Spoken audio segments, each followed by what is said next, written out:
មួយថ្ងៃមួយខែក៏ប្រែទៅជាមួយឆ្នាំមួយវគ្គគិតទៅវាសុទ្ធតែឆ្ងាញ់ដេកគិតដល់គិតសំលេងនៃខ្សែជីវិត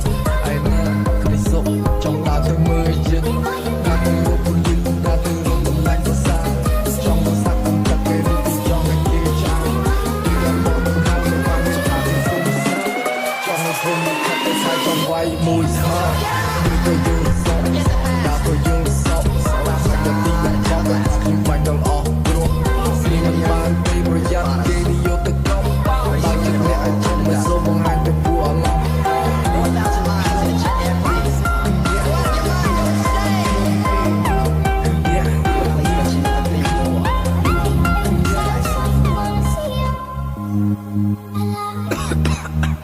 មួយថ្ងៃមួយខែក៏ប្រែទៅជាមួយឆ្នាំមួយវគ្គគិតទៅវាសុទ្ធតែឆ្ងាញ់ដេកគិតដល់គិតសំលេងនៃខ្សែជីវិតឯណាក្តីសុខចង់ដើរទៅមើលយិតដើរទៅរកពលិលដើរទៅរកបំលែងសរសើរចង់មកសាក់តាមទឹកពេលឬចង់ឲ្យគេចាពីដល់មកដល់ហើយបានស្អាតទៅសុំចង់ឲ្យភូមិខិតទៅឆាយចង់វាយមួយស្ហាមួយទៅយល់សោកដើរទៅយល់សោកស្លាប់សាច់ទៅទីយ៉ាងចង់ខ្ញុំបាញ់ដល់អស់ព្រោះស្រីមិនបានពេលប្រយ័ត្នគេនិយមទៅកប់បើចិត្តអ្នកឲ្យជិះមកសូមបង្ហាញទៅពួកអឡំ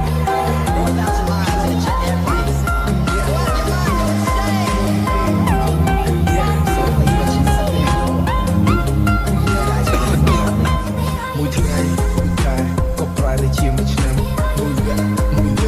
គិតទៅវាសុទ្ធតែឆ្ងាញ់ដេកគិតដល់គិតសំលេងនៃខ្សែជីវិតឯណាក្តីសុខចង់ដើរទៅមើលយិតដើរទៅរកពលិលដើរទៅរកបំលែងសរសើរចង់មកសាក់តាមទឹកពេលឬចង់ឲ្យគេចាពីដល់មកដល់ហើយបានស្អាតទៅសុំចង់ឲ្យភូមិខិតទៅឆាយចង់វាយមួយស្ហា